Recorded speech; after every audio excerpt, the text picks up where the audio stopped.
మనము ఈరోజు పాడిఎస్సి computer science వాళ్ళకి వెబ్ టెక్నాలజీ నుంచి మనము ఈరోజు ఫంక్షన్స్ గురించి చెప్పుకుందాము. ఆల్రెడీ మన క్లాస్లో మ్యాథమెటికల్ ఫంక్షన్స్ చెప్పడం జరిగింది. అసలు ఇప్పుడు వాట్ ఈజ్ ఫంక్షన్, ఫంక్షన్ అంటే ఏంటి, ఫంక్షన్ అంటే ఏమిటి, ఫంక్షన్ ఆర్ మెథడ్ మాట అండి. ఈ ఫంక్షన్లో మన వరకు చెప్పుకుని ఏంటంటే ఆల్రెడీ ఉన్న ఫంక్షన్స్ మాట అండి, బేసిక్ ఫంక్షన్స్. ఇవి వచ్చేసి యూజర్ డిఫైన్డ్ ఫంక్షన్స్ మాట. అంటే ఇప్పుడు మనం ఏ విధంగా ఫంక్షన్ క్రియేట్ చేసుకోవచ్చు అని చెప్పేసి ఈ ఫంక్షన్స్ గురించి మాట అండి. ఫంక్షన్స్ ఇన్ జావా స్క్రిప్ట్ మాట అండి. ఓకేనండి. ఇప్పుడు మనము వాట్ ఈస్ ఫంక్షన్, ఫంక్షన్ అంటే ఏంటి, ఆ ఫంక్షన్ సింటాక్స్ ఏ విధంగా ఉంటుంది, ఫంక్షన్ ఏ విధంగా రాయొచ్చు అనేది ఇప్పుడు చూద్దాం. దానికి సంబంధించి మనం కొన్ని ఈ ఫంక్షన్ దీనికి సంబంధించి ఒక 3 ప్రోగ్రామ్స్ రూపంలో ఈ రోజు క్లాస్ అనేది ఫంక్షన్స్ గురించి క్లారిటీగా విందాము. ఓకేనండి. ఇప్పుడు చూస్తే కనుక వాట్ ఈస్ ఫంక్షన్, ఫంక్షన్ అంటే ఏంటి అంటే కనుక a function is a self contained block of statements. అంటే ఒక ఫంక్షన్ అనేది ఏ విధంగా ఉంటుంది అంటే కనుక దానికి సంబంధించిన self contained block of statements, అంటే ఆ ఫంక్షన్ కి సంబంధించిన కొన్ని స్టేట్మెంట్స్ ని కలిగి ఉంటుంది. ఓకేనండి. అదేవిధంగా అది perform as a specific task, అంటే అది పెర్ఫార్మ్ చేస్తుంది దానికి సంబంధించిన ఒక స్పెసిఫిక్ టాస్క్ ని, అంటే రిజల్ట్ అనమాట. ఓకేనండి. ఆ విధంగా ఫంక్షన్ అనేది కాల్ అవుతుంది when the function is called. ఓకేనండి. డెఫినేషన్ చూద్దాం. ఫంక్షన్ అంటే ఏంటంటే function is a self contained block of statements, black of 1 or more statements మాట. దాన్నే స్టేట్మెంట్స్ అంటున్నాను. ఆ statements that perform A specific task, అంటే దానికి సంబంధించిన రిజల్ట్ అనేది పెర్ఫార్మ్ చేస్తుంది when the function is called. అంటే ఆ విధంగా ఫంక్షన్ అనేది కాల్ అవుతుంది. అంటే ఏంటంటే కనుక ఒక ఫంక్షన్ దానికి సంబంధించిన స్టేట్మెంట్స్ ని కలిగి ఉంటుంది. ఆ స్టేట్మెంట్స్ 1 or more ఉండొచ్చు. పైగా అది ఏం చేస్తుందంటే కనుక ఆ ఫంక్షన్ అనేది ఒక రిజల్ట్ ని, ఆ ఫంక్షన్ కి సంబంధించిన రిజల్ట్ ని, ఆ స్పెసిఫిక్ టాస్క్ అనేది పెర్ఫార్మ్ చేస్తుంది. ఈ విధంగా ఫంక్షన్ అనేది కాల్ అవుతుంది. ఓకేనండి. ఇది ఫంక్షన్ డెఫినేషన్. ఇప్పుడు ఫంక్షన్ కి సంబంధించిన సింటాక్స్ చూద్దాం. చూస్తే కనుక ఫంక్షన్ కి సంబంధించిన సింటాక్స్ ఏంటి అంటే కనుక function, name of the function and parameters. ఇక్కడ మనకి పెరామీటర్స్ లో పారామీటర్స్ తీసుకున్నాం, r1 r2 and so on rn వరకు మాట. సింటాక్స్ కాబట్టి ఈ విధంగా రాస్తాం మనం. సింటాక్స్ ఏంటి, function, name of the function, r1 r2 and so on rn మాట. అంటే ఆర్గ్యుమెంట్స్ మాట అండి. ఓకేనండి. ఇక చూస్తే కనుక మనకి body of the function, body of function కి సంబంధించిన బాడీ అనేది ఇక్కడ ఉంటుంది అన్నమాట. ఓకేనండి. మనకి ఇవి జావాలోని సిలోని ఆల్రెడీ ఫంక్షన్స్ అవినవి. కాకపోతే మనకి వెబ్ టెక్నాలజీలోకి వచ్చేసి జావా స్క్రిప్ట్ లో ఈ ఫంక్షన్స్ ని ఏ విధంగా రాయాలనేది ఒకసారి చూద్దాం. Function, name of the function, arguments, arguments అంటే వాల్యూస్ మాత్రమే, arguments and so on body of the function. ఓకేనండి. ఒక ఎగ్జాంపుల్ తీసుకున్నాను ఇక్కడ. ఏంటి అంటే కనుక చూడండి, ఫంక్షన్ ఏబిజి యావరేజ్ అనే ఫంక్షన్ తీసుకున్నాను.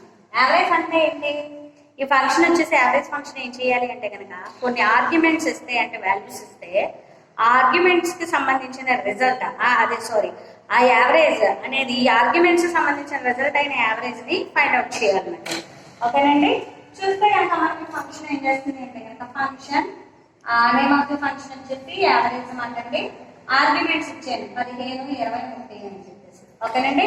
ఈ 3 ఆర్డర్ వాల్యూస్ కి సంబంధించిన యావరేజ్ ని ఈ ఫంక్షన్ అనేది ఫైండ్ అవుట్ చేస్తుంది అన్నమాట.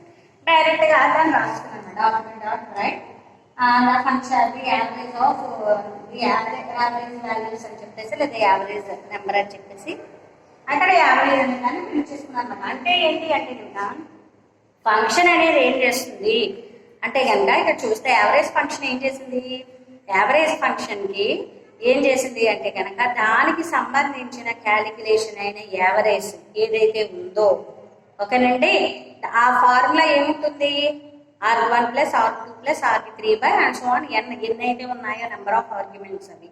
ఓకేనండి. ఆ యావరేజ్ అంటే కాబట్టి ఈ యావరేజ్ కి సంబంధించిన ఈ ఫంక్షన్ లో ఏమైంది అంటే కనుక ఈ యావరేజ్ కి సంబంధించిన ఈ ఫంక్షన్ లో అది యావరేజ్ వాల్యూని, అంటే ఆర్గ్యుమెంట్స్ ఇస్తే యావరేజ్ వాల్యూని ఆ ఫంక్షన్ డైరెక్ట్ గా మనకి ఫైండ్ అవుట్ చేసి రిజల్ట్ని చూపిస్తుంది అనమాట. అదే ఫార్ములా అయితే మనం రాసుకోవాలి. ఫంక్షన్ అంటే ఏంటి అంటే కనుక దానికి సంబంధించి, అందుకే function is self contained block of one or more statements. ఓకేనండి, అది ఆ ఫంక్షన్ అంటే ఇప్పుడు యావరేజ్ ఫంక్షన్ ఎగ్జాంపుల్ తీసుకుంటే అది దానికి సంబంధించిన స్టేట్మెంట్స్ కలిగి ఉంటుంది. అంటే ఇప్పుడు యావరేజ్ ఫంక్షన్ ఉందనుకోండి, యావరేజ్ కి సంబంధించి ఏం చెయ్యాలి అనేది స్టేట్మెంట్స్ రూపంలో కలిగి ఉంటుంది. పైగా ఏం చేస్తుందంటే కనుక అది that perform A specific task, అంటే దానికి సంబంధించిన ఏదైతే ఉందో, అంటే యావరేజ్ కి సంబంధించి ఎగ్జాంపుల్ యావరేజ్ తీసుకున్నాం కాబట్టి ఆ యావరేజ్ అనే దానికి సంబంధించిన రిజల్ట్ ని అది చూపిస్తుంది. ఆ విధంగా ఫంక్షన్ అనేది కాల్ అవుతుంది, when the function is called. ఓకేనండి, ఇది ఫంక్షన్ అంటే కనుక డెఫినేషన్. ఇప్పుడు మనము ఒక ఫంక్షన్ ఆర్ లేదా కొన్ని ఫంక్షన్స్ తీసుకుని మళ్ళీ ఫంక్షన్స్ లో ఇక్కడ పారామీటర్స్ లేకుండా ఏ విధంగా కాల్ చేయొచ్చు, అసలు ఫంక్షన్ ఏ విధంగా కాల్ చేస్తాము, ఓకేనండి, లేదా పారామీటర్స్ ఉన్నప్పుడు ఏ విధంగా కాల్ చేస్తామని చెప్పేసి మీకు బ్రీఫ్ గా ఒక 3 ప్రోగ్రామ్స్ రూపంలో చూపించడం జరుగుతుంది. ఓకేనండి, చూద్దాం. ఇప్పుడు ఒక ప్రోగ్రామ్ అనేది రాసుకుందాం. ఫస్ట్ ఆ ప్రోగ్రామ్ అనేది రాసుకుందాం.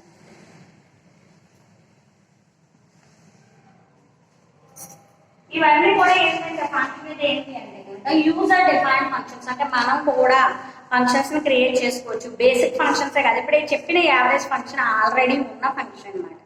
అంటే యావరేజ్ ఫంక్షన్ మన మ్యాథమెటికల్ ఫంక్షన్స్ లో కొన్ని ఫంక్షన్స్ చెప్పాను కదా, ఆ ఫంక్షన్స్ లో ఇలా ఆ ఫంక్షన్స్ ఏవైతే ఉన్నాయో అవన్నీ కూడా అంటే మ్యాథమెటికల్ గా ఉండే ఫంక్షన్స్ ఇవన్నీ కూడా స్క్వేర్ రూట్ ఫంక్షన్ కానీ, పవర్ ఫంక్షన్ కానీ, సీల్ కానీ, ఫ్లోర్ కానీ, ఇవన్నీ కూడా ఏంటి ఆల్రెడీ ఉన్న ఫంక్షన్స్. ఇప్పుడు మనం ఏంటంటే యూజర్ డిఫైన్డ్ ఫంక్షన్స్ మాట అండి. ఫంక్షన్స్ గురించి చెప్పే క్లాసులో ఏంటంటే మనం కూడా ఫంక్షన్స్ క్రియేట్ చేసుకోవచ్చు. తెలుసు కదండి మనకి జావాలో మనం ఫంక్షన్స్ మీద మనం వర్క్ చేసాము. అక్కడ ఫంక్షన్స్ మనం కొన్ని క్రియేట్ చేసుకోవడం జరిగేది. ఓకేనండి, ఇప్పుడు చూద్దాము ఫంక్షన్స్ సంబంధించిన ఎగ్జాంపుల్ ప్రోగ్రామ్. ఇక్కడ నుంచి రాస్తున్నాం చూడండి. HTML హెడ్ సెక్షన్ హెడ్ లో ఇక్కడ టైటిల్ రాయట్లేదండి, డైరెక్ట్ గా హెడ్ సెక్షన్ లోనే నేను జావా స్క్రిప్ట్ ని యూజ్ చేస్తున్నాను. ఇక్కడ చూస్తే కనుక ఇదేంటండి, మీరు మొన్నటి వరకు మరి బాడీలో రాశారు కదా, ఇప్పుడు ఏంటి హెడ్ సెక్షన్ లో రాస్తున్నారు అంటే కనుక ప్రోగ్రామింగ్ అనేది మనము పైన డిక్లేర్ చేసుకోవచ్చు, అంటే హెడ్ లోని రాసుకోవచ్చు, బాడీలోని రాసుకోవచ్చు. ఇక్కడ చూస్తే కనుక హెడ్ లో ఎందుకు రాస్తున్నానంటే ఇక్కడ నేను హెడ్ సెక్షన్ లో ఓన్లీ ఫంక్షన్ ని రాస్తున్నాను అనమాట, డిక్లేర్ చేస్తున్నాను. బాడీ ఆఫ్ ది ఫంక్షన్ ఆ మెథడ్ కాలింగ్ అంతా కూడా బాడీలో రాస్తాను అనమాట అండి. ఓకేనండి, కాబట్టి చూడండి ఇక్కడ హెడ్ సెక్షన్ లో రాస్తున్నాను జావా స్క్రిప్ట్ ని. Script type equal to text by JavaScript text by JavaScript. ఓకేనండి, sorry, text by JavaScript tag. Okay, ఇప్పుడు నేను రాస్తాను అన్నమాట ఫంక్షన్ ఏంటంటే function name of the function వచ్చేసి మై ఫంక్షన్. అంటే నేను రాసుకుంటున్నాను అన్నమాట యూజర్ డిఫైన్డ్ ఫంక్షన్. ఇది వచ్చేసి నో పారామీటర్స్. ఈ పారామీటర్స్ లో ఆర్గ్యుమెంట్స్ ఏం లేవండి, పారామీటర్స్ ఏం తీసుకుంటలేదు. ఓకేనండి, ఈ పారామీటర్స్ లేకుండా ఈ ఫంక్షన్ ఏ విధంగా కాల్ చేస్తుందో ఈ క్లాస్ లో చెప్పుకుంటున్నాం అన్నమాట. నో పారామీటర్స్ లేనప్పుడు ఏమవుతుంది. ఓకే అండి, document body of the function రాస్తున్నాను. డాట్ రైట్ ఐఆమ్ ఫంక్షన్ లో ఉన్నానని చెప్పేసి ఏదో సంథింగ్ అంటే ఫంక్షన్ సంబంధించి కాబట్టి ఇలా ఒక లైన్ అనేది రాస్తున్నాను. ఓకేనండి, ఇక్కడతో మనకి స్క్రిప్ట్ అనేది హెడ్ సెక్షన్ లో స్క్రిప్ట్ జావా స్క్రిప్ట్ అనేది క్లోజ్ అయ్యింది కాబట్టి నేను ఇక్కడతో క్లోజ్ చేస్తున్నాను. హెడ్ సెక్షన్ క్లోజ్ చేసుకున్నాను. ఓకేనండి, ఇప్పుడు నేను బాడీలో జావా స్క్రిప్ట్ నేను ఇక్కడ రన్ చేయాలనుకుంటున్నాను కాబట్టి మళ్ళీ స్క్రిప్ట్ జావా స్క్రిప్ట్ రాస్తున్నాను అన్నమాట. Script type equal to text by JavaScript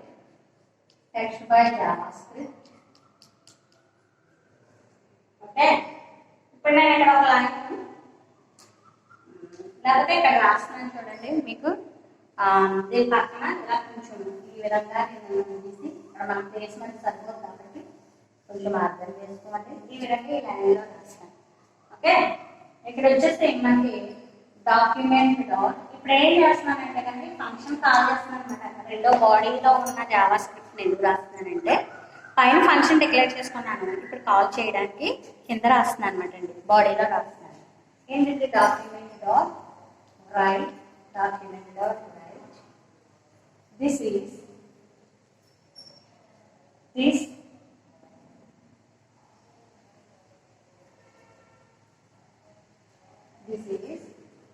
before this is before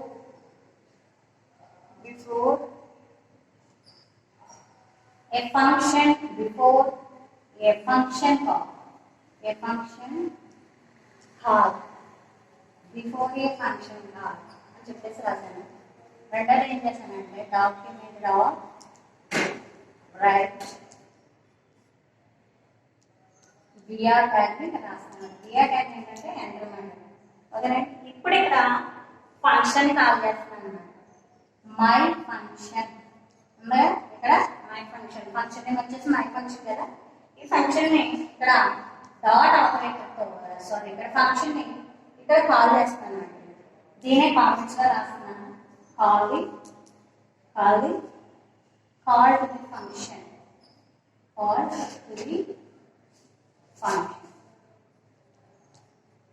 the function. Comment ఏంటి అంటే కనుక కామెంట్ ఏంటంటే ఆ లైన్ కి అదేంటి అని చూపిస్తుంది అన్నమాట అండి కామెంట్ అని. ఓకేనండి, ఫంక్షన్ ఇప్పుడు బాడీలో స్క్రిప్ట్ అయిపోయింది కాబట్టి స్క్రిప్ట్ నేను క్లోజ్ చేశాను. బాడీ నుంచి వచ్చేసాను. Entire head section body section close అయిపోయింది కాబట్టి డైరెక్ట్ గా HTML ని క్లోజ్ చేస్తాను. చూడండి ఇక్కడ మీకు నేను మళ్ళీ ఎక్స్ప్లెయిన్ చేస్తున్నాను. ఇక్కడ ఫస్ట్ ఒక ఫంక్షన్ తీసుకున్నాను, హెడ్ సెక్షన్ లోనే రాసాను ఈక్వల్ టు అని చెప్పేసి జావా స్క్రిప్ట్ రాసి ఇక్కడ ఏం చేస్తున్నాను అంటే కనుక ఫస్ట్ ఫంక్షన్ ని ఇక్కడ డిఫైన్ చేసుకుంటున్నాను. యూజర్ డిఫైన్డ్ ఫంక్షన్ ఏంటంటే ఫంక్షన్ నేమ్ వచ్చేసి మై ఫంక్షన్ అన్నమాట. ఇది యూజర్ డిఫైన్డ్ అంటే మనం క్రియేట్ చేసుకునే ఫంక్షన్ కాబట్టి ఇందులో బాడీ ఫంక్షన్ ఏం చేశానంటే డాక్యుమెంట్ డాట్ రైట్ అని చెప్పి అండ్ ఫంక్షన్ అని చెప్పేసి ఒక లైన్ రాసుకున్నాను. ఓకేనండి, ఇక్కడతో ఈ హెడ్ సెక్షన్ లో ఉన్న జావా స్క్రిప్ట్ లో ఫంక్షన్ ని డిక్లేర్ చేయడం అనేది అయిపోయింది. స్క్రిప్టింగ్ లో వచ్చేసాను, హెడ్ సెక్షన్ లో వచ్చేసాను. ఇప్పుడు బాడీ ట్యాగ్ రాసి బాడీ ట్యాగ్ లో ఏం చేస్తున్నానంటే కనుక ఇప్పుడు ఏదైతే పైన మనము ఫంక్షన్ ని డిక్లేర్ చేసుకున్నామో ఆ ఫంక్షన్ కి సంబంధించి ఆ ఫంక్షన్ కాల్ చేయడం అనేది బాడీ సెక్షన్ లో రాస్తాం. కాబట్టి ఆ బాడీలో మళ్ళా జావా స్క్రిప్ట్ ని మనం ఓపెన్ చేసుకుని ఇందులో ఒక 2 లైన్స్ రాస్తున్నాం. బిఫోర్ ఏ ఫంక్షన్ ముందు ఫంక్షన్ విధంగా ఉంది అని చెప్పి ఎంటర్ రాస్తున్నాం అన్నమాట. బిఆర్ అంటే ఎంటర్ అన్నమాట. ప్రీవియస్ యూనిట్ 1 కనుక మీరు బాగా క్లియర్ గా వింటే కనుక ఇవన్నీ ట్యాగ్స్ అనేవి వస్తాయి మన బిఆర్ ఇవన్నీ కూడా.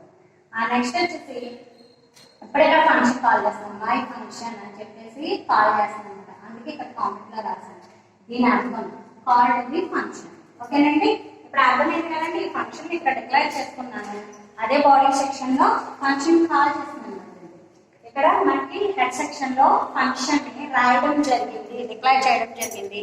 ఈ ఫంక్షన్ కాల్ అనేది ఎక్కడ జరుగుతుంది అంటే కనుక హెడ్ సెక్షన్ ఇక్కడ బాడీ సెక్షన్ లో ఫంక్షన్ ని కాల్ చేయడం జరుగుతుంది. ఇక్కడతో ఈ Java script close, body close, head section close, body close అంటే HTML అనేది క్లోజ్ మాట. ఇదేంటి అంటే కనుక ఆర్గ్యుమెంట్స్ లేనప్పుడు జరిగిన ప్రోగ్రామ్ అంటే ఇప్పుడు నెక్స్ట్ ప్రోగ్రామ్ ఏంటంటే కనుక ఇక్కడ ఆర్గ్యుమెంట్స్ కాదు, ఇక్కడ ఏంటి అంటే కనుక ఫంక్షన్ ని ఏ విధంగా మనము ఇంకా వేరే విధంగా ఏ విధంగా రాయొచ్చు అనేది కూడా వేరే ప్రోగ్రామ్ లో చూడండి. ఓకేనండి, రెండవ ప్రోగ్రామ్ రాస్తున్నాను చూడండి. నెక్స్ట్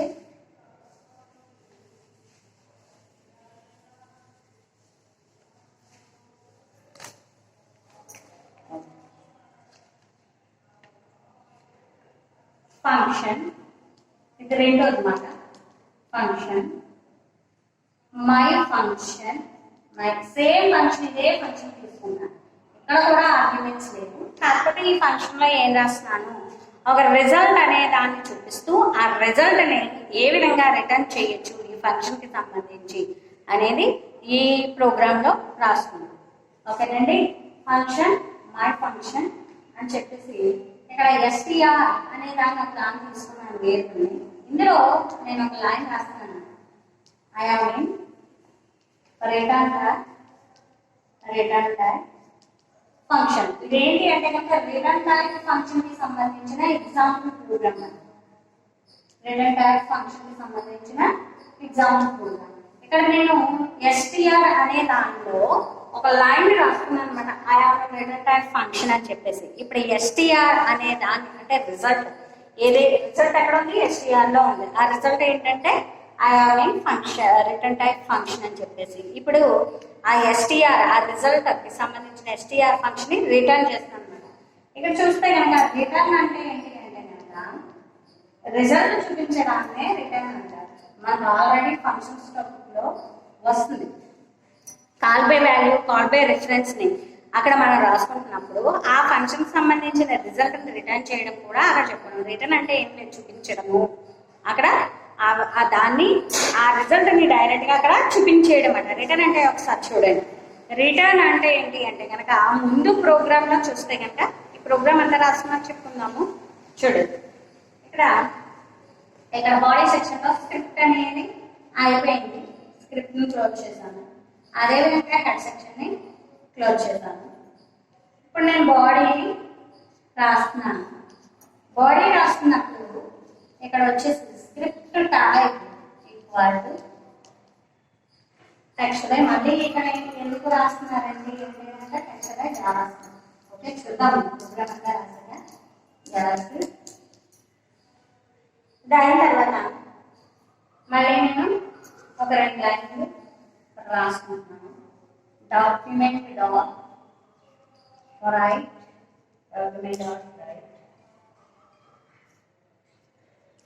this statement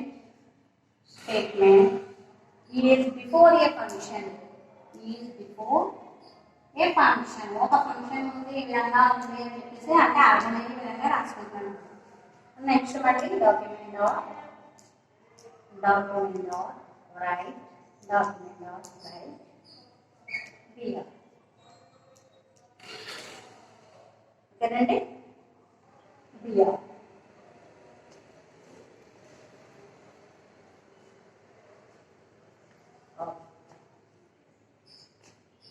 ఇక్కడ ఏం చేస్తున్నానంటే ఇంకొక లైన్ రాస్తున్నాను. ఇక్కడ సరిపోదు కాబట్టి ఇక్కడ రాస్తున్నాను. చూడండి, డాక్యుమెంట్ డాట్ రైట్ ఇక్కడ H3 అనే హెడ్డింగ్ లో మనకి యూనిట్ 1 చూస్తే H1, H2, H3 అనే హెడ్డింగ్స్ మాట్లాడి ఫాంట్ సైజ్. ఓకేనండి, మై ఫంక్షన్ అనే దాన్ని ఇక్కడ నేను రాసుకుంటున్నాను. Plus H3 closing H3.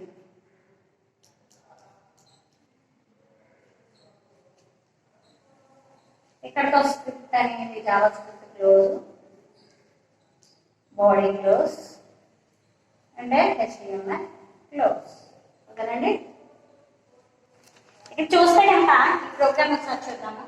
ఇక్కడ HTML హెడ్ లో జావా స్క్రిప్ట్ సంబంధించిన ప్రోగ్రామ్ రాస్తున్నాను. అది ఫంక్షన్ ఫంక్షన్ మై ఫంక్షన్. ఇది కూడా ఏంటంటే పారామీటర్స్ లేని ఫంక్షన్. ఓకేనండి, no parameters or default parameters లేదా default function default parameters.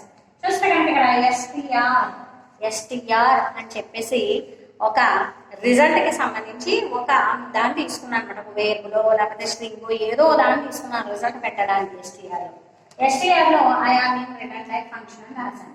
Okay అండి, అంటే ఎస్టీఆర్ లో ఏముంది, I have return type function అని ఉంది. ఓకే, దీన్ని ఏం చేస్తానంటే రిటర్న్ అనే కీబోర్డ్ ఎస్టీఆర్ దాన్ని నేను రిటర్న్ చేస్తున్నాను. ఓకే అండి, అంటే మీకు ఇక్కడే రిజల్ట్ వచ్చేస్తుంది అనమాట అండి. మళ్ళీ కాల్ చేయని అవసరం లేదు, ఫంక్షన్ కాల్ అనేది అవసరం లేదు. ఓకేనండి, ఫంక్షన్ అనేది కాల్ చేయక్కర్లేదు అంటే రిటర్న్ ఫంక్షన్ యూజ్ చేయాలన్నమాట. అదే ఫంక్షన్ కాల్ చేయాలంటే మళ్ళీ ఫంక్షన్ అక్కడ మనము బాడీలో కాల్ చేయాలి. ముందు ఫంక్షన్ చూస్తే కనుక ఏం చేసామంటే అక్కడ హెడ్ సెక్షన్లో ఏం చేసామంటే కనుక ఫంక్షన్కి సంబంధించి మొత్తం అంతా రాసుకున్నాం, కానీ అక్కడ వాల్యూని రిటర్న్ చేయలేదు, అంటే రిజల్ట్ని రిటర్న్ చేయలేదు, చూపించలేదు. ఆ ప్రోగ్రామ్ బాడీ సెక్షన్లో మళ్ళీ జావా స్క్రిప్ట్ రాసి అక్కడ రిటర్న్ చేసుకున్నాను. ఓకేనండి, అక్కడ రిటర్న్ అదే అక్కడ ఫంక్షన్ని కాల్ చేసుకున్నాను. రిటర్న్ చేయడం అంటే కాల్ చేయడం అనే అర్థం, అంటే రిజల్ట్ చూపించడము అని. కాల్ చేయడం అంటే ఏంటంటే ఫంక్షన్ అక్కడతో రిజల్ట్ చూపించమని అర్థం. అదే రిటర్న్ అంటే అక్కడే రిజల్ట్ చూపించము అని అర్థం అండి. ఇక్కడ ఏం జరుగుతుందంటే ఇక్కడ నేను డైరెక్ట్గా ఈ ఫంక్షన్లోనే రిటర్న్ చేసేసాను వాల్యూ రిజల్ట్. ఓకేనండి, రిజల్ట్ ఎక్కడ ఉందంటే ఎస్టీఆర్లో ఉంది కాబట్టి రిటర్న్ ఎస్టీఆర్ చూపించాను. ఇక్కడతో close head section, script close, head section close. Body మళ్ళీ తీసుకుని మళ్ళీ జావా స్క్రిప్ట్కి సంబంధించిన లైన్ రాసుకుని ఇక్కడ ఒక 2 లైన్లు రాసుకున్నాను. This statement before A function ఉంది, ఈ విధంగా ఉంది అని చెప్పి ఎండర్కి సంబంధించి బిఆర్ ట్యాగ్ రాశాను. ఓకేనండి, ఇప్పుడు ఒక లైన్ రాసుకున్నాను ఏంటంటే డాక్యుమెంట్ డాట్ లైన్ అని చెప్పేసి H3లో కనిపించాలన్నమాట అండి. H3 అనేది ఒక ఫాంట్ సైజ్ అన్నమాట అండి. ఆ H3లో మై ఫంక్షన్ అని చెప్పేసి కనిపించాలన్నమాట. మై ఫంక్షన్ అని కనిపిస్తున్నాను. మై ఫంక్షన్ అని చెప్పేసి కనిపిస్తుంది. ఓకే అండి, అక్కడతో H3 ఓపెన్ చేస్తాం కాబట్టి అక్కడ క్లోజ్ చేస్తాను. స్క్రిప్ట్ ఇక్కడ మనకి ప్రోగ్రామ్ లో కూడా స్క్రిప్ట్ అంటే బాడీలో స్క్రిప్ట్ అయిపోయింది, బాడీ క్లోజ్ అయిపోయింది, అంటే బాడీ హెడ్ క్లోజ్ అయిపోయింది కనుక HTML క్లోజ్ అయింది. ఇక్కడ ఏంటి అంటే కనుక ఈ ప్రోగ్రామ్ ఏంటండి అంటే కనుక ఇది రిటర్న్ టైప్ ఫంక్షన్ అన్నమాట. ముందు రాసింది మామూలు ఫంక్షన్ కాబట్టి హెడ్ సెక్షన్లో ఫంక్షన్ రాసుకుని దాని రిజల్ట్ ఆ ఫంక్షన్ కాల్ వచ్చేసి బాడీలో చూసాము. ఇప్పుడు ఇదేంటంటే రిటర్న్ టైప్ ఫంక్షన్ కాబట్టి రిటర్న్ టైప్ ఫంక్షన్ ఏంటి అంటే కనుక బాడీ ఆఫ్ ది ఫంక్షన్లోనే అక్కడే మనం రిటర్న్ చేస్తాం అన్నమాట అండి. ఓకేనండి, రిటర్న్ చేయడానికి ఒక వాల్యూ వేరియబుల్ తీసుకున్నాము, STR అనే వేరియబుల్ని. అందులోకి ఆ రిజల్ట్ని రాసాము, అంటే రిజల్ట్ అనేది STRలో ఉంది కాబట్టి రిటర్న్ రిజల్ట్ అంటే STR రిటర్న్ చేసాం అన్నమాట. ఇక్కడతో అయిపోయింది కాబట్టి క్లోజ్ చేశాను. ఇప్పుడు బాడీ సెక్షన్లో ఏదో రాయాలి కాబట్టి ఒక 2 స్టేట్మెంట్స్ రాసుకుని మూడో స్టేట్మెంట్ వచ్చేసి మనం ఒక H3లో మై ఫంక్షన్ అని కనిపించే విధంగా రాశాను అనమాట. అక్కడతో బాడీ కూడా క్లోజ్ అయిపోయింది కాబట్టి స్క్రిప్ట్ క్లోజ్ చేసి బాడీ క్లోజ్ చేసి ఎంటైర్ హెడ్ బాడీ క్లోజ్ అయిపోయింది కాబట్టి ఎంటైర్గా ఫైనల్గా HTML ప్రోగ్రామ్ని క్లోజ్ చేశాను అనమాట. ఓకేనండి, ఫస్ట్ ప్రోగ్రామ్ వచ్చి మామూలు డిక్లరేషన్ అన్నమాట అండి, కాల్ చేయడము. రెండవది రిటర్న్ ఫంక్షన్. ఇప్పుడు మూడోది ఏంటండి అంటే కనుక మూడో ఫంక్షన్ వచ్చేసి ఆర్గ్యుమెంట్స్ ఇస్తాం అన్నమాట అండి. ఆర్గ్యుమెంట్స్ ఇచ్చి ఆ ఆర్గ్యుమెంట్స్ ద్వారా ఏ విధంగా కాల్ చేయాలనేది మూడో ఫంక్షన్. ఓకేనండి, ఇప్పుడు థర్డ్ కూడా చూసేద్దాము. ఎగ్జాంపుల్ ప్రోగ్రామ్ థర్డ్ కూడా ఏంటంటే కనుక మై ఫంక్షన్ వరకు చేద్దాం.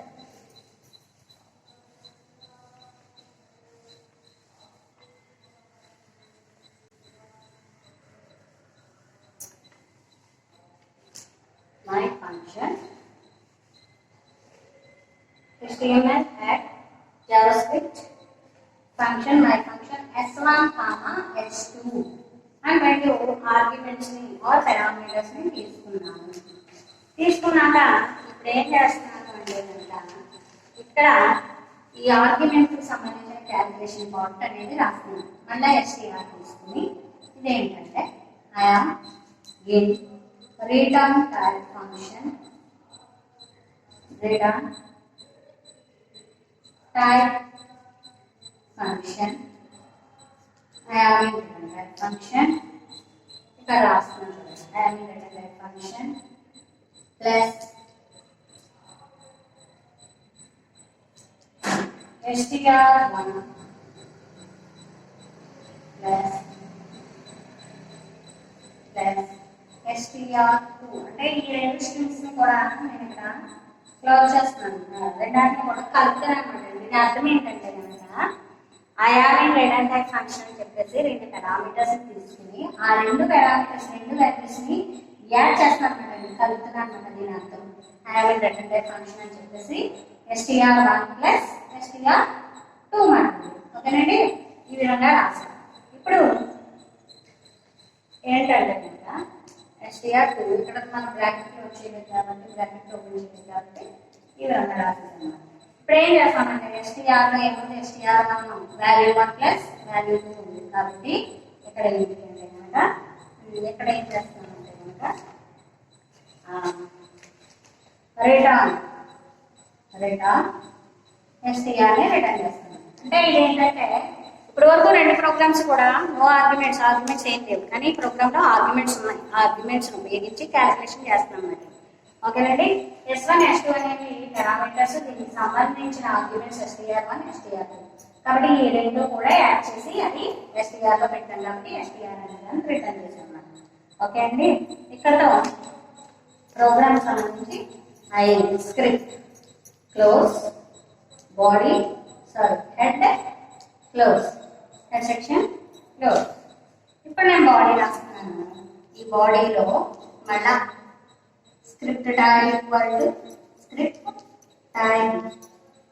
To Java script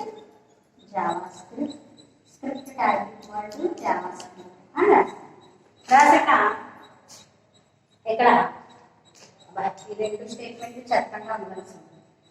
document dot రాయి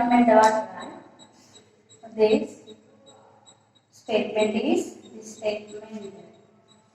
బిఫోర్ ఏ ఫంక్షన్ ఫంక్షన్ ముందు స్టేట్మెంట్ అనేది ఈ విధంగా ఉంది అని చెప్పేసి రాసాను. అంటే ఇప్పుడు ఏం చేస్తున్నానంటే నెక్స్ట్ లైన్లో ప్రింట్ అవ్వాలి కాబట్టి రైట్ బిఆర్ ట్యాగ్ని ఇక్కడ రాసాను. ఓకే, ఇక్కడ బిఆర్ అంటే ఏంటంటే ఎంటర్, అంటే ఈ స్టేట్మెంట్ తర్వాత ప్రింట్ అవ్వాలి కాబట్టి బిఆర్ అనే దాన్ని రాసాను. ఇది అయిన తర్వాత మళ్ళీ ఒక స్టేట్మెంట్ రాస్తున్నాను. ఏంటంటే డాక్యుమెంట్ డాట్ రైట్ ఇక్కడ చూస్తే కనుక ఇది మీకు బాగా అర్థమవుతుంది. డాక్యుమెంట్ డాట్ రైట్ H3లో రాస్తున్నాను. H3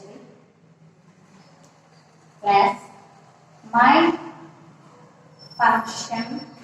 మీకు ఇక్కడ సరిపోతుందండి లేదా నేను రాసేస్తున్నాను. మై ఫంక్షన్లో ఆర్గ్యుమెంట్స్ ఇస్తున్నాను. ఫస్ట్ వచ్చేసి హెలో. ఓకే, నెక్స్ట్ ఇక్కడ రాస్తాను కదా hello. Next how are you అని చెప్పేసి 2 వస్తుంది. ఓకే అండి. ఇది అయిపోయిన తర్వాత ఇది అయ్యాక ప్లస్ H3 ఏదైతే ఉందో H3లో క్లోజ్ చేస్తున్నాం కాబట్టి ఇది అయిపోయింది. తర్వాత ఇక్కడ సో స్క్రిప్ట్ ని క్లోజ్ చేశాను, అంటే బాడీని క్లోజ్ చేశాను, HTML ని క్లోజ్ చేశాను. ఇది చూస్తే కనుక ఈ ప్రోగ్రామ్ చూస్తే కనుక మీకు చూడండి ఇక్కడ ఏంటి అంటే కనుక ఫస్ట్ మనము హెడ్ సెక్షన్ లో ఫంక్షన్ రాసుకున్నాం. ఫంక్షన్ మై ఫంక్షన్ అని చెప్పేసి ఇక్కడ ఆర్గ్యుమెంట్స్ అనేవి ఇచ్చాం. పారామీటర్స్ ఉంటుంది. S1 S2 ఏంటి, S1 అనే ఒక పారామీటర్, S2 అనే పారామీటర్ ఆర్గ్యుమెంట్స్. ఓకేనండి. ఇది చూస్తే కనుక ఇక్కడ మనం ఏం చేసామంటే STR అనే దానిలోకి మేము ఏం రాస్తామంటే ఐఆమ్ రిటర్న్ టైప్ ఫంక్షన్. ఇక్కడ ఏం చేస్తానంటే STR1 స్ట్రింగ్ 1 ప్లస్ స్ట్రింగ్ 2 అంటే స్ట్రింగ్ 1 స్ట్రింగ్ 2 అనేవి ఏంటి అంటే కనుక స్ట్రింగ్ 1 స్ట్రింగ్ 2 ఏంటి అంటే కనుక ఇక్కడ ఆ రెండాన్ని కలిపి STR లోకి రాస్తూ ఆ STR రిజల్ట్ ని రిటర్న్ చేశాను అన్నమాట. ఇవేమో పారామీటర్స్. ఓకేనండి. వీటి రెండాన్ని కలిపేసాం. ఇక్కడ S1 తీసుకున్నారు, ఇక్కడ STR అని తీసుకుంటున్నారు. ఏంటి అంటే కనుక ఇవి పారామీటర్స్, ఇవి ఆర్గ్యుమెంట్స్ అన్నమాట. ఓకేనండి. పారామీటర్ అంటే ఏంటంటే కనుక వాల్యూ అనేది కాకుండా ఓన్లీ దాని డిక్లరేషన్ వేరియబుల్స్ డిక్లేర్ చేయడానికి పారామీటర్స్ అంటారు. దాని యొక్క రిజల్ట్ ని రాసుకుంటున్నప్పుడు వాల్యూలతో ఆ రిజల్ట్ ని తీసుకుంటున్నప్పుడు వాటిని ఆర్గ్యుమెంట్స్ అంటారు. అంటే వాల్యూస్ వచ్చేసి ఆర్గ్యుమెంట్స్, దానికి సంబంధించిన వాల్యూకి సంబంధించిన వేరియబుల్స్ కింద తీసుకోవడాన్ని పారామీటర్ అంటారు. ఇక్కడ S1 S2 పారామీటర్స్. ఓకేనండి. S1 S2 పారామీటర్స్, ఇవి ఆర్గ్యుమెంట్స్ అన్నమాట. ఓకే అండి. ఈ రెండింటిని కలిపి STR లోకి తీసుకున్నాను, అంటే రిజల్ట్ అనేది STR లో ఉంది.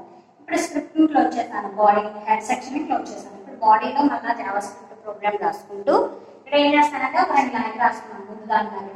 ఓకేనండి. బిఫోర్ ఎలా ఉందో ఫంక్షన్ సంబంధించి సంబంధించింది రాసుకున్నాను, ఎండ్ రాస్తున్నాను. ఇప్పుడు ఏం చేస్తానంటే ఒక లైన్లో ఇప్పుడు ఇక్కడ ఆర్గ్యుమెంట్స్ని పాస్ చేస్తున్నాను. మీరు ఆల్రెడీ ఇది సిలోని జావాలో చాలా క్లియర్గా అనేది అయ్యింది.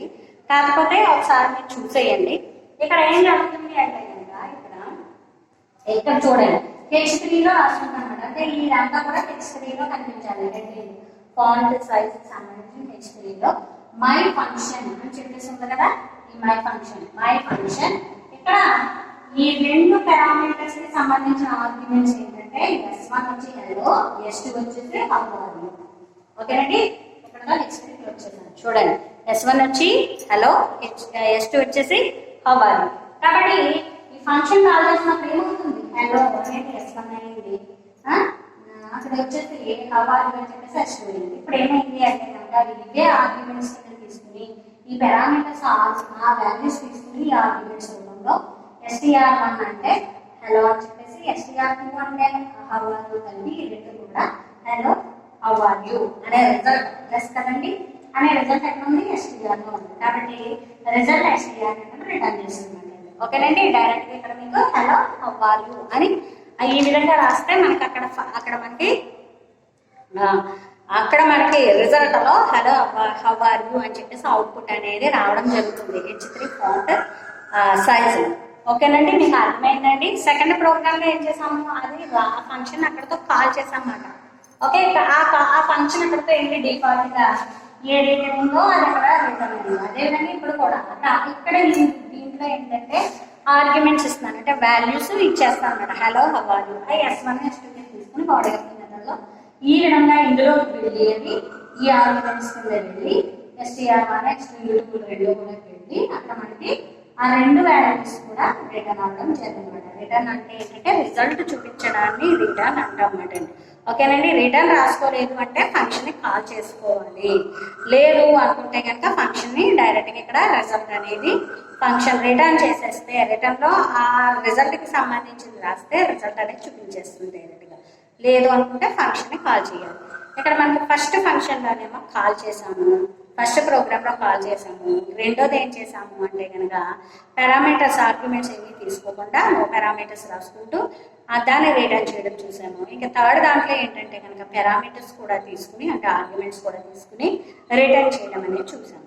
కాబట్టి ఈ మూడు ప్రోగ్రామ్స్ మీద మీకు బాగా అర్థమైతే కనుక మీకు ఈ మూడు ప్రోగ్రామ్స్ వేరియేషన్ అర్థమైతే కనుక మీకు ఫంక్షన్స్ గురించి, అది కూడా యూజర్ డిఫైన్డ్ ఫంక్షన్స్ అంటే మనం ఈ విధంగా ఫంక్షన్ క్రియేట్ చేసుకోవడం అనేది మీకు క్లియర్గా అర్థమవుతుంది అన్నమాట. ఓకేనండి, ఇది ఈ రోజు టాపిక్ అయిన వెబ్ టెక్నాలజీస్ నుంచి, వెబ్ టెక్నాలజీస్లో థర్డ్ యూనిట్ అయిన జావా స్క్రిప్ట్ నుంచి మనకి ఫంక్షన్స్ టాపిక్ అన్నమాట అండి. ఇంకా ఒక 4 టైప్స్ మనకి ఇందులో ఉన్నాయి, అంటే 4 టాపిక్స్ ఉన్నాయి. ఆ 4 టాపిక్స్ అయితే కనుక మనకి జావా స్క్రిప్ట్ అనేది కంప్లీట్ అవుతుంది అన్నమాట థర్డ్ యూనిట్. ఓకేనండి, నెక్స్ట్ క్లాస్లో మనము వేరే టాపిక్తో మళ్ళీ కలుద్దాము. Thank you.